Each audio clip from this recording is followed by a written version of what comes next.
Hey everybody, Josh Burnett. I want to welcome you to another hashtag Celebrate Columbus show. On today's episode, we talk with the new Associate Director of Recreation at Columbus Parks and Rec, Nikki Murphy. She's not new to Parks and Rec, but she just recently got promoted to this new title. Nikki is a good friend as well as someone who has just invested a lot of her time, talent, and treasure in the Columbus area. And on today's video, we talk about all things Park and Rec as well as specifically baseball, golf, and how you can register your children for this upcoming spring season in Parks and Rec. Hope you guys enjoy this episode of the hashtag Celebrate Columbus show.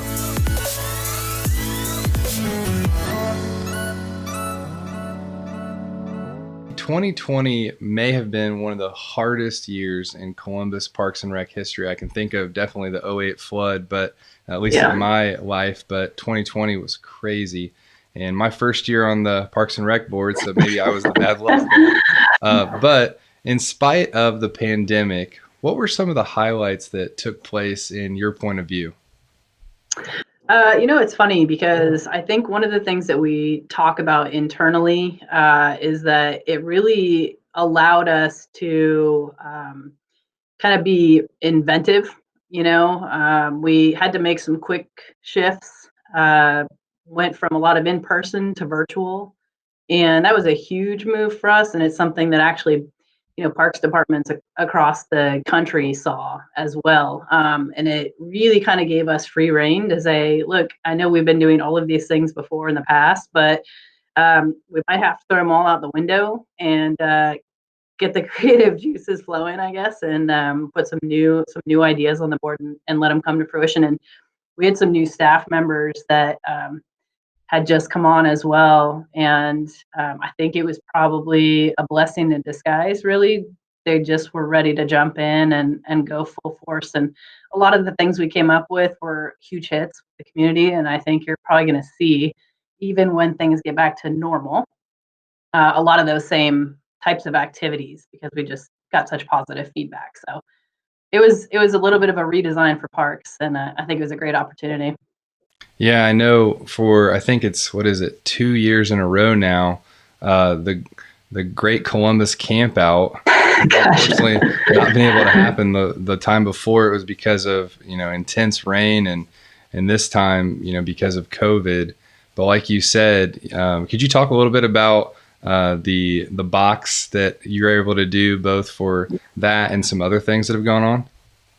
Yeah, that's actually one of the biggest examples probably of our pivot moves, are those, programs in a box. The Great Columbus Campout is just our absolute jinxed program, but it's something people gravitate towards. So when we came up with an alternative, it essentially was, have yourselves a camp out at home, in your backyard, in your basement, in your living room. We don't care. We're going to give you multiple options. We're going to send you home, pole tents so you can make your own tent. We basically sent home a box of activities that are geared towards getting you and your family outdoors, exploring your own kind of backyard. You're welcome to go, take a trip to any of the parks, but you didn't have to even leave if you didn't want to. We gave you stuff to cook a meal. We gave you stuff to make s'mores and breakfast the next morning. And we had fun even just dropping off the boxes to these families. It was pretty incredible. And actually, one of the cool things about that is the foundation stepped up and we had some local volunteers in the community who also donated some boxes to families who might have had a rough time this year and couldn't quite afford to do it on their own. So we had some sponsored boxes, which was really pretty cool too. That is really cool. And I know, shout out to all of the Parks and Rec staff.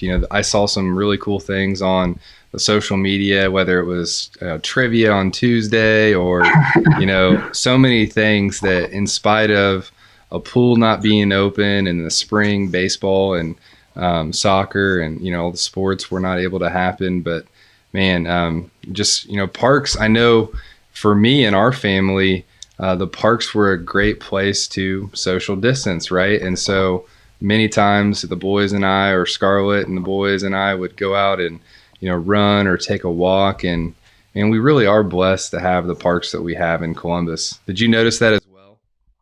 Yeah, we actually saw a huge uptick in attendance at the parks. So much so that we had to, spend a lot of time talking about what needed to be pulled out or closed in the very beginnings when we were trying to understand, what is COVID, how is it transmitted, how can we try and keep people as safe as possible.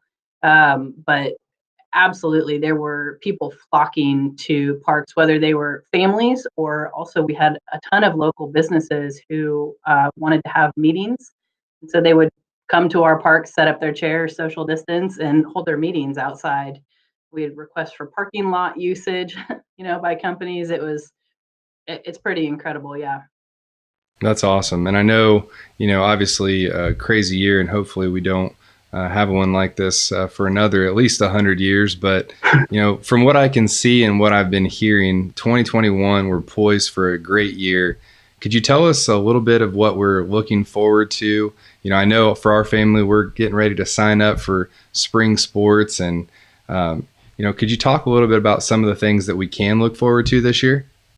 Yeah, we were fortunate enough to have a fall soccer season, and that taught us a lot about modifications and ways that we can do something safely. And people were able to kind of make their own decisions about whether they felt safe. And so right now, we're really looking forward to being able to hold a spring soccer and a spring baseball season. Of course, COVID may have other plans in mind, but we really believe that right now, what we're moving forward with is going to allow us to have those two seasons. So we're holding registration currently for both baseball and soccer. We've actually, if you don't mind, I'd take a second here, but we've even internally here and had a discussion with our foundation that if you had received a scholarship in 2020, we're going to go ahead and just grandfather those people in. And so we're going to start making some calls. And, we understand that probably not many people are in a better situation than they were before. So we're really hoping to capture those individuals back again and help ease a little bit of the financial strain there. But yeah, hockey as well. Signups are still going on for that. In addition to some of our other actual recreation programming that's getting off the ground with some of our acting and drama classes. So we're moving forward just in a modified state. So we're hoping to be able to get people back out and participating. Awesome. Well, I know our two boys are looking forward to playing baseball this year. And, I think there have been some changes with baseball. Last spring, we were so excited to talk about the, now being a part of Little League. Could you speak to that? Yeah, so last year we made a big decision to transition away from Babe Ruth and go to Little League. We felt like there were some really promising ideas that we could capitalize. There's a lot of resources. The name itself carries a lot of weight. The Little League World Series exists out there. And internally for us in our league, we really wanted to give people something to strive towards. So, if you're from Columbus and you participate in a baseball, you're probably familiar with the travel group, Wildcats. That has since, died away. And so we really wanted to implement something where we would have some point of challenge, some place for people to strive to get towards. And that Little League World Series really seemed like a pretty cool opportunity for us. So we hope to be able to build. Former Wildcat right here. See, there you go. But I remember though being a Wildcat, in watching the Little League World Series and wishing that we could be a part of it. And so it's awesome that the kids now could, potentially have something to look forward to, like you're talking about. Yeah, and so I think that's where we're trying to take this, is be able to find a coach potentially with a kid coming up through the program that's the right age that, is going to kind of want to take this under their wing and help groom some players and really help us get that first team off the ground and kind of dedicate themselves to it. So, if there's anyone out there, we're willing to talk to you if you're interested. You don't even have to have a kid in the program, to be honest with you. If it's something that you're passionate about and you really want to help us develop this, we're 100% on board to having a conversation with whomever it may be. Yeah, I think that's a great idea. I mean, if someone did want to talk with you about being involved with the baseball board, what's the best way for them to contact you? So you can always contact Honor Center. That's one of the park's main numbers. And if you go to our website, it's just columbusparksandrec.com. You can locate any of the contact information uh, along any of the side panels or main phone numbers, and they'll get you to me. Perfect. Yeah. And I think that whether you're interested in baseball or signing up for spring sports, I know that I actually created a video on how to sign up for spring sports. I just wanted to promote that, especially after last year not having people being able to play in the spring. I wanted to make it super easy. And I figured as a Parks and Rec board member, that's something small that I could do to just, keep pointing people to that website. Because so many people are used to seeing the fun guide, and we're going to continue to do that. But could you talk about maybe the fun guide and how we'll continue to just keep making people aware of all the things that are going on, even online now? Yeah, so the fun guide was one of the big things that we missed out on the opportunity to do last year. And it was just because so many changes were being made at the time that it had to go to publication. It just wasn't worth it. And we kept pushing it and kept pushing it, and it just wasn't worth it. So this year we've actually decided to go back to the previous versions of this, which is providing 2 editions of the fun guide during the year. And we figured that would allow us a little bit of space in case something happens this year as well, so that we can make sure that we get something into mailboxes. So that will be coming out. You'll see it in April. We're still, going to be focusing on the spring and summer programs in the first edition, and then the second edition will come out in October, and so that'll be, winter and spring-ish of the next year after that. So same parameters. We're still advertising all of our programming options. Still have ad space available for sponsors and such like that. So we hope to get those in your mailboxes within the first 2 weeks of April. Awesome. Well, we will definitely look forward to that. Appreciate all of your guys' hard work on getting that together. I know people love to see that as well as to read about it online. We are both, Nikki, just to change subjects, we're both on a golf advisory committee, and I know that people in Columbus are very interested in the current state as well as the future of golf, primarily with the city now running Otter Creek as well as Parks and Rec. We're still managing Par 3 and Greenbelt. Could you talk about how that has been going, and is there anything that we can share with the community about where we're at this year? Yeah, I think one of the best things that's come out of this entire process is really just seeing the love that the community has for the 2 city courses that the Parks Department runs. Obviously Otter is, more of a competition level course, and it's a great asset for our community as well. For us at Parks, these 2 courses, Greenbelt and Par 3, help us meet a mission. And so I think seeing the community come out in strides just to show appreciation and want to support it was tremendous. So we're extremely grateful for that. And the committee that was formed has some really awesome local individuals who, golf and are active in the communities in terms of different golf activities. And so one of the things that we are trying to do is promote youth participation specifically, amongst other goals as well. But you can look forward to some changes at Greenbelt to help promote youth activity. We're doing the Tuesday come play as a youth with your parents for free at Greenbelt, which we're pretty excited about. Oh no, you already purchased your pass. But I can take our 2 boys as a paying player, and they can play for free. You got it. Tuesdays. That's what the awesome. deal is. Yep. Is really So cool. we're really looking forward to it, and we've implemented some new junior rates as well. So Tuesdays would be free, but there's other opportunities to come out and play for a much lesser fee rate than anyone else might do.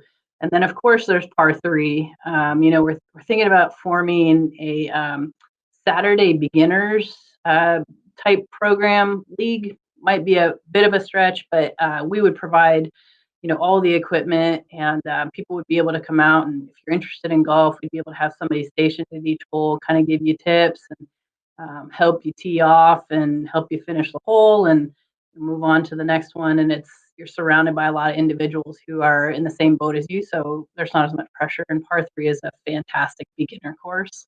Yeah. So we're trying to get some programs like that off the ground just to be able to regenerate the golf community really in Columbus. I love it. I love everything that has been coming out of that advisory committee. I know that, obviously the main goal is to listen and to try to figure out the best way to provide a great service, to be able to be financially responsible for with all of our assets in the community. And really, as a Parks and Rec board member, I know I'm excited about the youth involvement, because golf, is such a great sport. And sometimes, all a kid needs is to find their place in a sport like golf, and maybe they can take off and, one day maybe become a professional golfer like Tyler Duncan, who grew up at Greenbelt. And so I know that I appreciate everything you guys have done to make golf a family activity. Mm-hmm. Yeah, no, I mean, we're very, very excited about this year, and I think we're poised for fantastic things. So internally here, we're just really excited about kind of the direction we're heading. Awesome. Well, as we come to a close of this conversation, and I love to be able to talk with you a lot, and we do that a lot off of video camera, just, always thinking about ways to, make our community better, because I know that you and I were both raising our families here in Columbus, and we want the very best. You guys, you moved to Columbus, and we're so excited to have you here in the community. As we wrap things up, Nikki, you've been on the Celebrate Columbus show before when we tried to promote the Great Columbus Campout. And I think I probably asked you this then, but I'm going to ask you it again now. If you could celebrate a person, a business, a community organization today, who would you like to celebrate? Oh, that's a really good question. Any organization, any person, any business. How do I pick just one? I know that's the hard thing. And obviously, please, if she doesn't mention you, I know that she loves all of you guys, but who's maybe somebody we can celebrate today? I honestly think, so there's an organization that I'm going to say that I know everybody knows of, but I don't think everybody really understands how integral in the community they are. And it's the Council for Youth Development. Yes. And they're kind of fresh on my mind right now. We're going to have the opportunity to sit down with Heather Carson and talk through some opportunities, for this coming year, and just really how parks can become a bit of a bigger role in that organization. But especially through this pandemic and understanding, mental and emotional wellness and the role that parks plays, we really see Council for Youth Development as a unique link, and they're out there and they are always moving and always shaking and ready. And I really have a lot of admiration for that group right now, and I'm ready to dig in more. So I love it. Yeah. Shout out to Heather Carson and everyone at Council for Youth Development. They've been doing such great things. I think about developmental assets all the time, and trying to, work on my kids' sparks, and I'm using some of their phrases if you're not familiar with that. So thank you for doing that, Nikki. Before we wrap up, I just want to encourage you, Columbus, please continue to utilize and celebrate our parks. Mark Jones, Nikki Murphy, and all their whole team are doing such a great job to, make the parks a safe, healthy, and just an awesome place where everyone, whether it's, a little baby all the way up to our aging and elderly and everywhere in between, the parks is a great place for us, regardless of if it's a pandemic or if it's the most beautiful weather and everything is great in the middle of summer. And so I just want to publicly say thank you, Nikki. Thank you, Mark, everyone with Columbus Parks and Rec. You guys are truly special and make Columbus a great place to live.